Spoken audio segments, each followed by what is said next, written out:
Us being part of the conveners of this forum is very important, because when you look at Africa Climate Summit at one, in the first summit that was held, that is in 2023, the private sector was key because we were heading to COP28. And remember, one of the key undertakings was that private sector was put at the helm because they realized that 70% of carbon emissions, so global emissions globally, come from the private sector.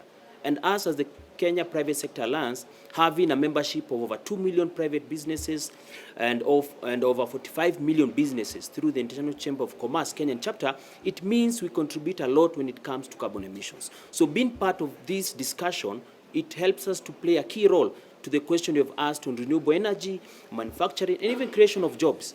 And remember, one of the agenda that the president had on the bottom-up economic transformation agenda is creation of green jobs. And when you look at the theme that was there for the last ACS was green growth and climate finance. So renewable energy space, the private sector is playing a key role. We are actually enforcing and educating our members to embrace renewable energy, from solar to wind to hydro, because this one will help to cut carbon emissions. And secondly, remember that also we are part of the Nairobi Restoration that is looking into giving jobs to the youths, the green jobs specifically. We saw some youths who are actually using that waste to burn it and to recycle it and actually use it as a source of heat. So the private sector, what we are playing is, we are playing a key role when it comes to renewable energy, because we look at it as a space that can actually employ the youths, give them a lot of jobs.